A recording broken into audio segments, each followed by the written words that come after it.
Hey guys, today I thought I'd give you a look at something a bit different. So I'll be taking a look at the Final Fantasy VII Ultimania Omega. Now, what is an Ultimania, you may ask? Well, basically it's a bit like a guidebook or strategy book, crossed with an art book, and with some developer interviews at the end. It also covers story, continuity, all that sort of thing. Square Enix has been putting them out for the past few years. I think I would have gotten this one back in 2007 maybe. If you go on PlayAsia, they've got about 39 of them up there. These used to be really rare and far between, but Square Enix has certainly capitalised on them. But anyway, so let's have a bit of a look. Okay, so on the front here we've just got Cloud and Sephiroth in their FF7 original outfits, although in the style of Advent Children, of course, with the CG. And on the back here, just Final Fantasy VII of the usual roll. So this book costs 1900 yen. Can't remember what I paid for it, sorry. Just got it off eBay. It's edited by Studio Bent Stuff and published by, of course, Square Enix. So, just in here, a little advertisement or whatever you'd want to call it that came with the book when I first got it. Nothing particularly interesting, but it's that. Okay. So here we go.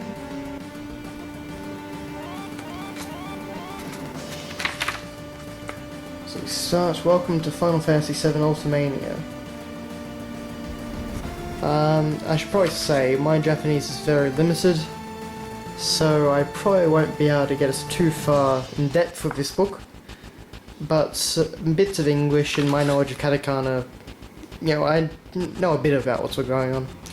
So this first section here is a story analysis, as you can read. So, a lot of CG scenes, and basically, first we go through all the characters, so we get their artwork, then their in-battle renders, then what I presume to be just a brief overview of their history, personality, that sort of thing. So Barrett, same thing.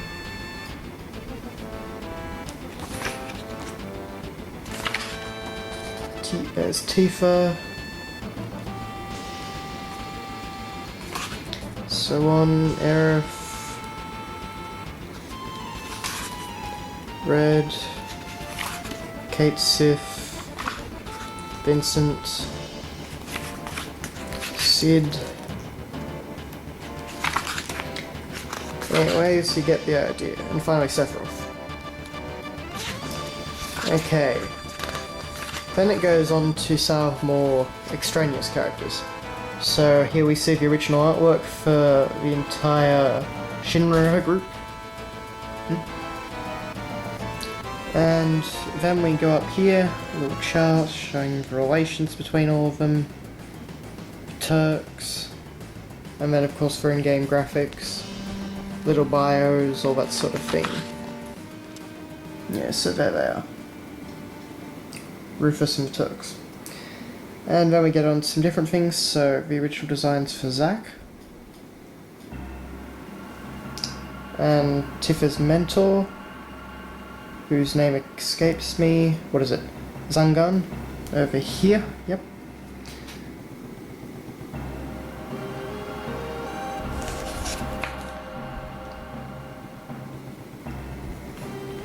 Anyways, that gives you an idea.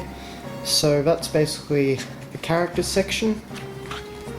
Then we move on to story. It's called Story Playback, and it goes through the entire game. Now this section is pretty impressive. It goes for about 140 pages, and it just recounts pretty much absolutely everything that happens in Final Fantasy VII, using screenshots, and it seems to annotate everything. And then you've got instances over here where it basically just goes down all the dialogue trees. If you ever get to choose you know, whether to say one thing or another thing. It tells you what the different outcomes of that are. Or at least that's my understanding of this anyway. So, just goes on through here. I say it's quite long. I'm pretty sure the acts are divided by disc or something along those lines.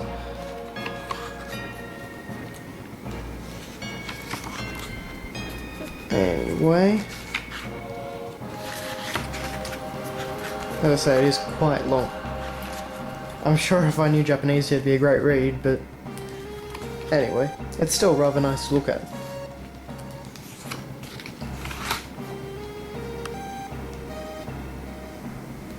Going on to the final battle here, and then it takes you through the entire ending cinematic, and it annotates every single little part of the scene.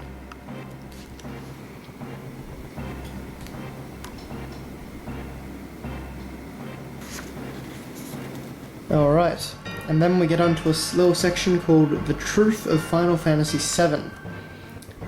Now, once again, I'm not entirely sure what this goes through, but it talks about things like the J.E.N.O.V.A project, the reunion, the Sephiroth clones, or copies as they're called, Promised Land, goes for the weapons,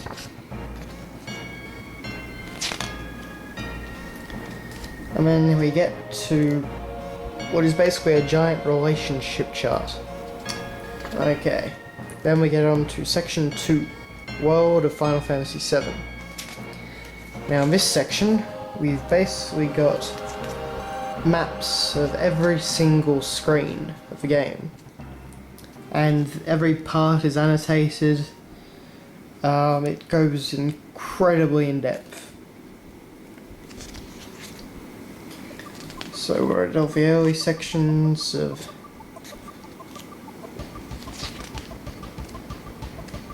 game here. Now Final Fantasy VII, as you probably know, every single screen that you ventured through was pre-rendered background.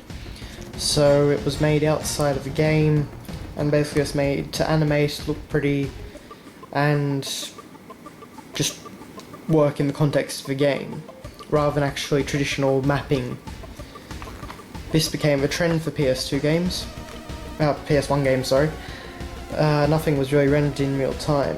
Of course, the pre-rendering just looked fantastic. And Final Fantasy VII was really the game that kicked off that tradition. But anyway, so it goes for quite a while here. Oh, and of course, here we get on to vehicles. So here we've got the Highwind.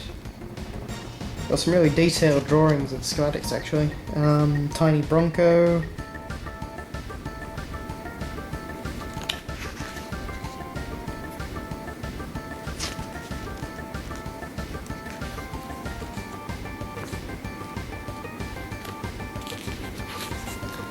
It goes on like this for a while.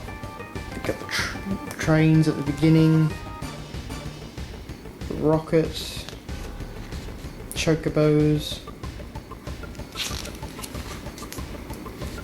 and then we go on to items. And so this is pretty neat. You've got CG renders of every single item and weapon for every single character. So you've got all of Cloud's swords here. All of Barrett's guns, or arms rather. They're called gimmick arms in the book actually. Tifa's fist weapons. Aerith's rods. Sephiroth's sword. Anyway, you get the idea. So then we've got all the protector accessories, as it calls them. But as you can see, it's pretty nicely done. I mean, I somehow doubt all these renders were done originally for the game.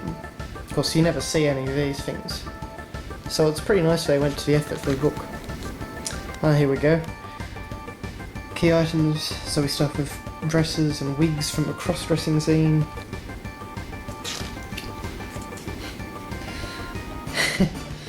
Yes, anyway.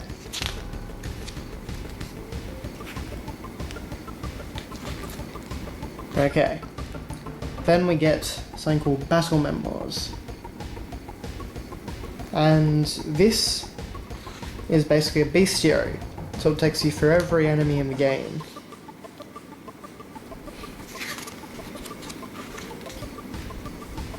All the bosses.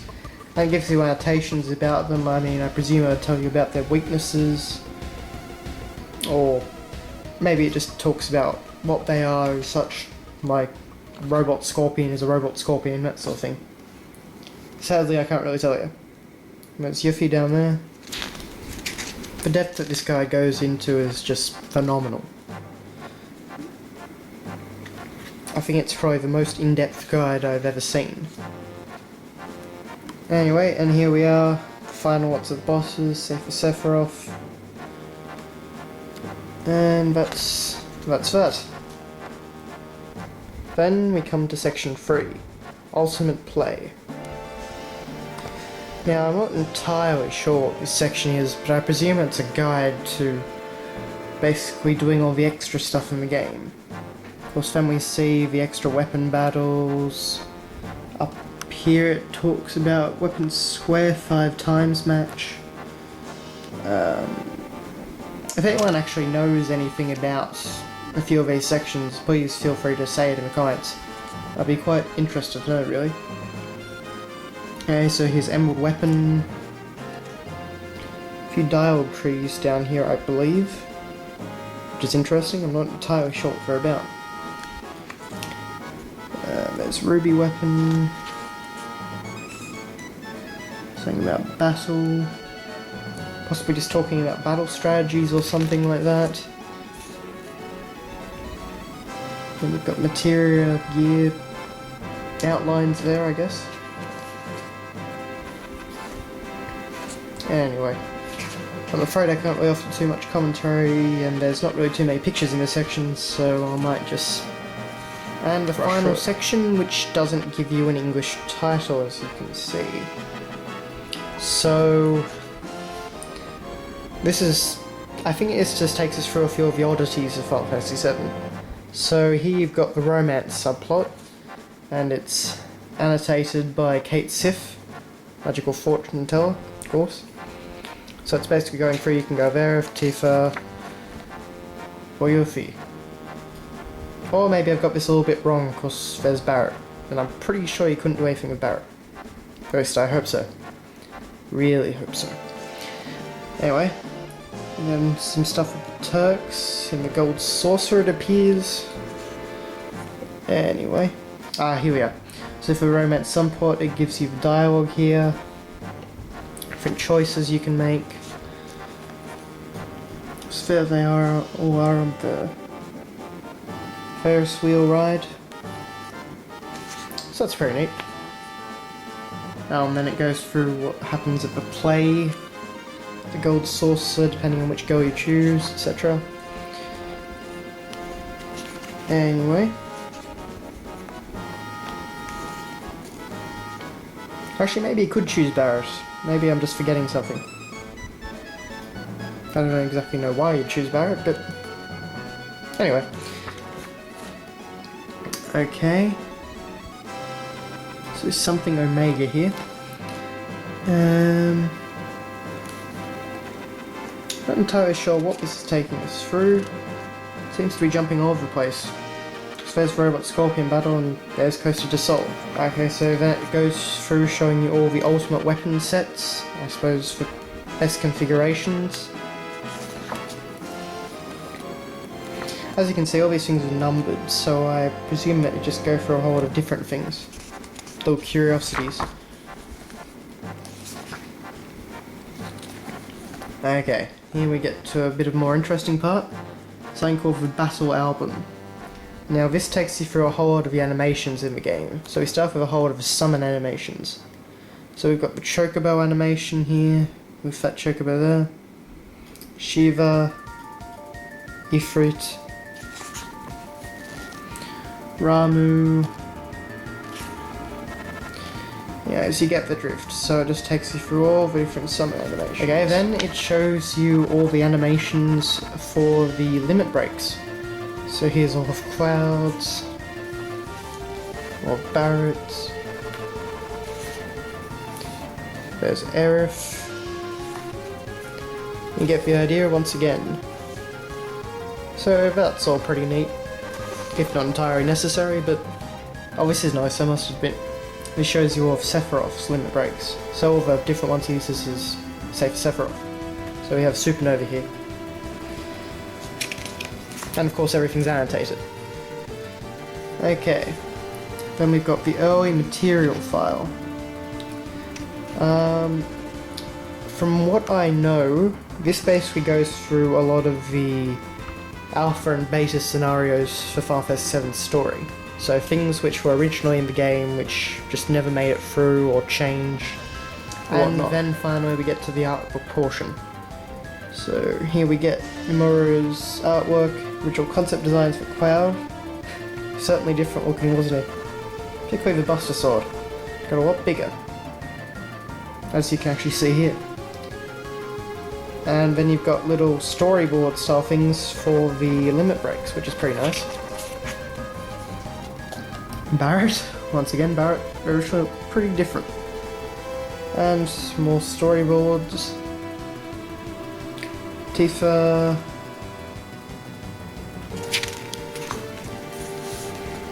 Aerith.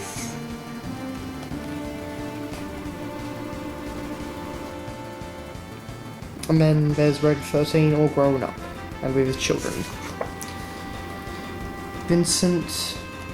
We get some really nice pictures of his Chaos form and his other limit break, which is pretty nice. Alternate colour design for Yuffie. Yuffie from the back, which we pretty rarely get to see. Sid. Kate Sif. That must have been the original design. I'm not sure how the Catgirl figures into it, but anyway. And then we get some artwork of Sephiroth and some artwork that I've only ever seen in this book of Sephiroth's 2 final boss forms, which is really nice. Then we get on to monsters, so it shows you all this stuff.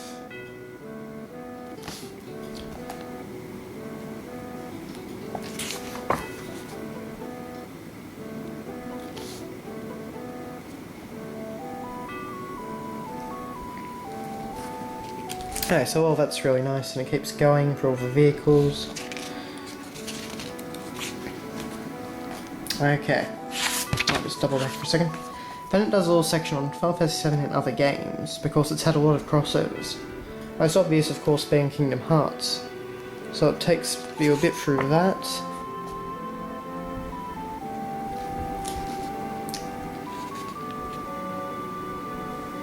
How some of the Kingdom Hearts animations crossover.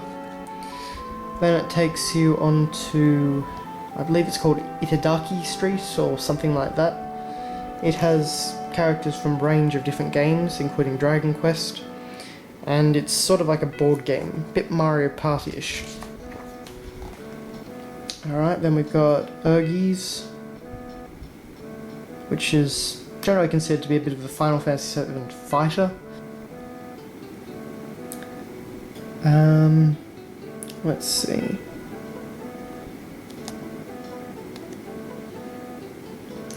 I think this here may be talking about Advent Children, because it says Final Fantasy VII movie.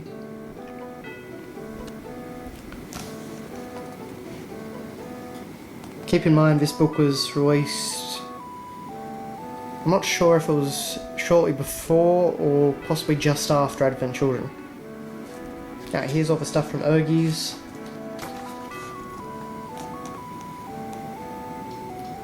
Yeah, there he is, there's a... Oh, and of course he plays Yuffie as well.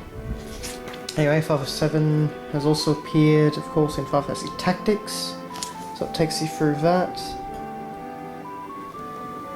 Chocobo Racing.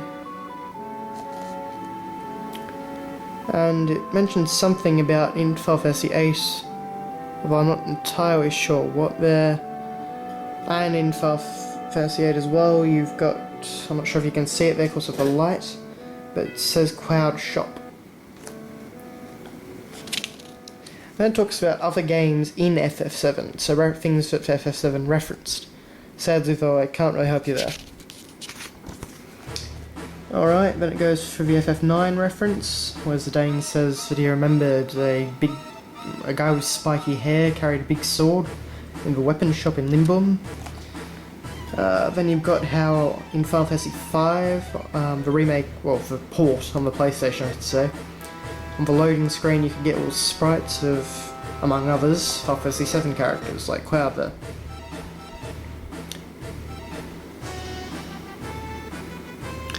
I must admit, I'm not sure entirely what some of these are. That's in Final Fantasy X2. Of course, the kid is called Shinra.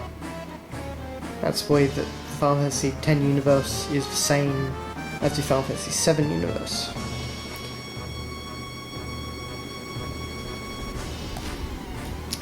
So I'm not entirely sure what all this is, but Final Fantasy VII certainly gets around. And then finally we get into a big interview with a whole lot of the developers. So that's Kitase. That is Nojima. And of course that's Nomura. Okay, and that's the art director, who is Naoda. Right. And then it just talks about a bit about Advent Children, Dirge of Cerberus, and I think it also mentions Crisis Core somewhere. Yeah, here we go. So we go on compilation. There's Advent Children. Takes you a bit through that. Last Order.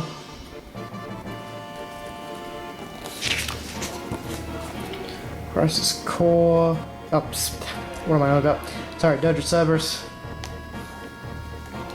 Before Crisis. And there's Crisis Core. Oh, well, this was before any screenshots or anything had been released. That's when they were still advertising it using Last Order footage. Then they've just got a little bit of a, I don't know, just a bit of a word at the end, discussing Final Fantasy VII, I presume. And I think that is just about it.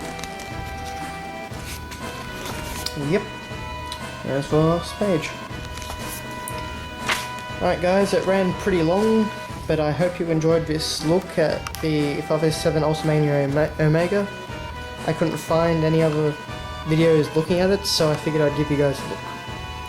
If you've got some money, I've got no idea how much they go for right now. I probably should have looked it up, but I'll too late for that. But anyway, I shouldn't be too hard to find. It's a great book to pick up, even if you don't speak Japanese. And the art is great to look at, and it's pretty nice to have.